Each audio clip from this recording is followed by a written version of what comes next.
সালামুন আলাইকুম তিবতুম রাব্বি আউযু বিকা মিন হামাযাতি শায়াতিন ওয়া আউযু বিকা রাব্বি আইয়াহদুরুন বিসমিল্লাহির রাহমানির রহিম ওয়া সালামুন আলাল মুরসালিন আলহামদুলিল্লাহি ওয়া সালামুন আলা ইবাদিহিল্লাযিনা ইসতাফা রাব্বি জিদনি ইলমা।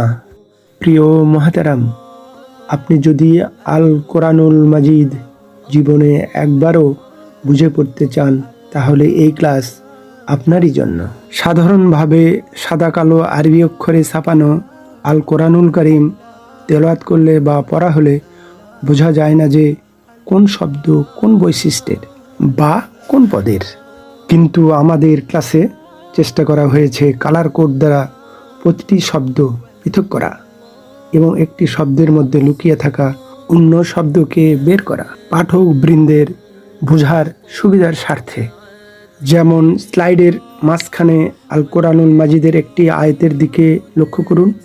এখানে প্রথম শব্দ সাতাজিদুনি একটি শব্দ নয়, বস্তুত এখানে 4টি শব্দ। এখানে সা হলো হরফ বা প্রিপোজিশন, অর্থ হলো শীঘ্রই, আর তা হলো দুমির মুত্তাসিল বা অ্যাটাচড সাবজেক্টিভ প্রোনাউন, অর্থ হলো তুমি বা আপনি।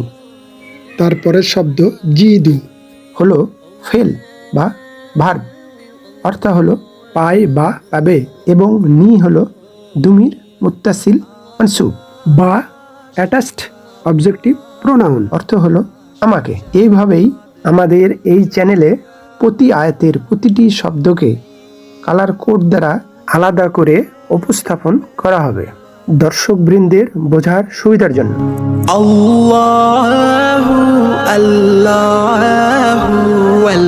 প্রিয় মুহতারাম, আজ শব্দে শব্দে পবিত্র আল কোরআনুল মাজিদের 30তম পারার আমাদের 31তম ক্লাস। আজ আমরা দেখব আজ-জালজালাহ 99 নম্বর সূরার 1 থেকে 3 নম্বর আয়াতের তাহকিক ও তারকিব, মরফোলজি অ্যান্ড সিনট্যাক্স, শব্দ বিশ্লেষণ ও বাক্য বিশ্লেষণ। আমরা ইতিমধ্যেই এই 3টি আয়াতের আরবি অংশটুকু দেখে নিয়েছি। এখন আমরা দেখছি এটার বাংলানুবাদ। আজকের আলোচ্য সূরার প্রথম আয়াতের প্রথম শব্দ ইযা, যখন। এটি একটি শর্তবাচক অব্যয়। এটি তার পরের মাদি ক্রিয়াকে মুদারি করে দেয় এবং এটি জরফু জামান, অ্যাডভার্ব অফ টাইম। পরের শব্দ জুলজিলাতি, প্রকম্পিত করা হবে। এটি মূল 4 অক্ষর বিশিষ্ট একটি মহিলাবাচক মাদি ক্রিয়া, অতীতকালের ক্রিয়া। জালজালা, সে প্রকম্পিত হয়েছে। ইউজালজিলু, সে প্রকম্পিত হবে। জালজালা, সে প্রকম্পিত হয়েছে। জালজালু, তারা প্রকম্পিত হয়েছে। এভাবে কনজুগেশন করতে করতে আমরা ফেমিনিনে এসে পাবো জালজালাত। এটাই আমাদের প্রত্যাশিত আলোচিত ক্রিয়া। এই ক্রিয়ারই প্যাসিভ ভয়েস বা মাজহুল হলো জুলজিলাত। আর প্যাসিভ ভয়েস করার নিয়ম আমরা আগের ক্লাসগুলোতে জেনেছি। আলোচ্য আয়াতে তি আছে। এর কারণ হলো পরের শব্দের সাথে মিলিয়ে পড়ার জন্য, পরের শব্দকে ধরার জন্য এই তি হয়েছে। কোনো ভার্বকে আগের শব্দের সাথে মিলিয়ে পড়তে হলে সবসময় শেষ অক্ষরের সাথে জের দিয়েই পড়তে হয়। পরের শব্দটি আল আর্দ, পৃথিবী। আমরা জানি কোনো এসএম বাই ডিফল্ট সবসময় পেশ হয়, এবং এই পেশ হওয়ার 2টি কারণ। একটি হলো কর্তৃবাচক কর্তা হলে, আরেকটি হলো নায়েবু ফাইল, অর্থাৎ প্যাসিভ ভয়েসে যে নায়েবু ফাইল হয় সেই নায়েবু ফাইল সবসময় পেশ যুক্ত হয়। এখানেও এই আর্দ হলো নায়েবু ফাইল, অর্থাৎ ফাইলের প্রতিনিধি, রিপ্রেজেন্টেটিভ অফ সাবজেক্ট। বেসিক্যালি এই আয়াতে কোনো ফাইল বা সাবজেক্ট নাই, সাইলেন্ট আছে। পরের শব্দ জিলজালাহা, তার ভীষণ কম্পনে। বেসিক্যালি এখানে 2টি শব্দ, একটি জিলজালা, এটা আগে ব্যবহৃত ক্রিয়া জালজালা ক্রিয়ার মাসদার, বা ভার্বাল নাউন। বাক্যে যে ক্রিয়া ব্যবহৃত হয় তার মাসদার যদি ওই ক্রিয়ার পরে আসে তাহলে সেটা ওই ক্রিয়াকে আরও জোর দেওয়ার জন্য ব্যবহৃত হয়। আরবি ব্যাকরণে এটাকে বলা হয় মাফুল মতলাক। এখানেও সেরকম ব্যবহার হয়েছে। জালজালা ক্রিয়ার মাসদার হলো জিলজালুন, প্রবল, ভীষণ কম্পন। যেমন বাংলাতেও এর ব্যবহার আছে, সে খেলার মতো খেলল বা সে মারার মতো মারল। বাক্য দুটিতে প্রথমে ব্যবহৃত মারার ও খেলার হলো মাসদার বা ভার্বাল নাউন, আর পরের খেলল এবং মারল হলো ভার্ব ক্রিয়া। লক্ষ্য করে দেখুন, মাসদার দুটি ক্রিয়া দুটিকে আরও জোরদার করেছে। এবং হা হলো তার, পৃথিবী মহিলাবাচক ক্রিয়া, তাই এখানে 4 নম্বর চার্টের অ্যাটাচড পসেসিভ প্রোনাউন হু না হয়ে হা হয়েছে। এখন আমরা পর্যবেক্ষণ করব কালার কোড সহ এই আরবি আয়াতটি এবং বাংলা অনুবাদটি, সাথে সাথে গ্রামাটিক্যালি লেবেলিং। উক্ত আয়াতটি একটি জুমলাতুল ফাইলিয়া। এরপর 2 নম্বর আয়াতের প্রথম শব্দ ওয়া এবং হরফ আতফিন কনজাংশন এবং তারপরের শব্দ আখরাজাত, সে বের করে দিয়েছে বা দিয়েছিল,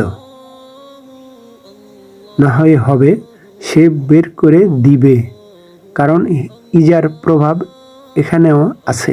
যা আগেই বলেছি, ইজা অতীতকালের ক্রিয়াকে বর্তমান বা ভবিষ্যৎকালে পরিবর্তিত করে নিয়ে আসে। তাহলে এখানে অর্থ হবে সে বের করে দিবে। আখরাজা 4 নম্বর গ্রুপের একটি ক্রিয়া, সে বের করে দিয়েছে বা দিয়েছিল। আখরাজু, তারা বের করে দিয়েছে বা দিয়েছিল। এভাবে কনজুগেশন করতে করতে আমরা ফেমিনিনে এসে পাবো, মহিলাবাচকে এসে পাবো আখরাজাত, সে বের করে দিয়েছিল, ফেমিনিন। এই আয়াতে মিলিয়ে পড়ার জন্য তা সুকুন তা জের হয়েছে। এরপরের শব্দ আল আরদু, পৃথিবী। এখানে আল আরদু ফাইল, সাবজেক্ট কর্তা। এরপরের শব্দ আসকালাহা, তার বোঝাসমূহ। এখানে সিকলুনের বহুবচন আসকলুন।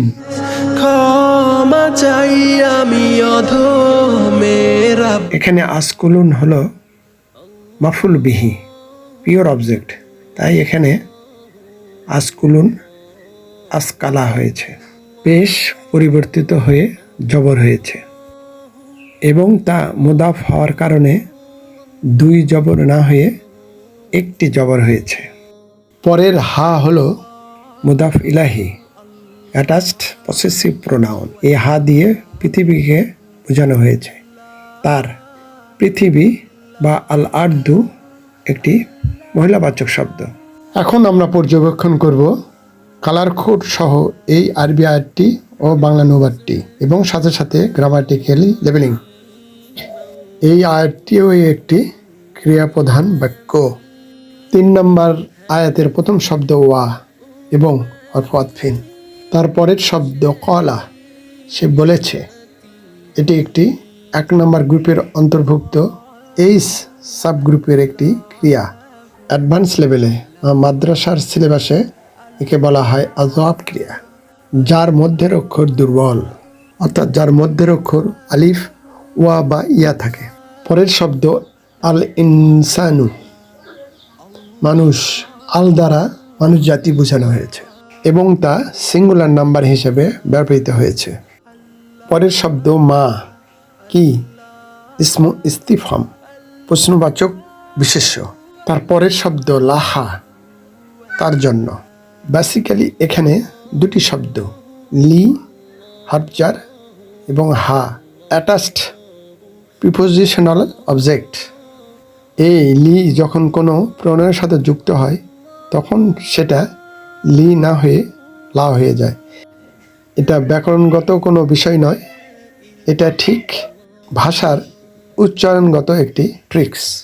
আরবদের এই ট্রিক্সটা আল্লাহ সুবহানাহু ওয়া তাআলাও তা বজায় রেখে বা তা ব্যবহার করে তাদের সম্মান মর্যাদা বৃদ্ধি করেছেন। এখন আমরা পর্যবেক্ষণ করব কালার কোড সহ এই আরবি আয়াতটি এবং বঙ্গানুবাদটি এবং সাথে সাথে গ্রামাটিক্যালি লেবেলিং। 3 নম্বর আয়াতটিও একটি ভার্বাল সেন্টেন্স। প্রিয় মোহতারাম, আজ এ পর্যন্তই। অমা তৌফিকি ইল্লা বিল্লাহ, আলাইহি তাওয়াক্কালতু ওয়া ইলাইহি উনীব। এই চ্যানেলটি ভালো লাগলে প্লিজ একটি লাইক দিন, সাবস্ক্রাইব আইকনটিতে প্রেস করুন, পাশের অল আইকনটিতে ক্লিক করুন। মাশা আল্লাহ, লা কুওয়াতা ইল্লা বিল্লাহ। আসসালামু আলাইকুম ওয়া রাহমাতুল্লাহ। আল্লাহ হাফিজ।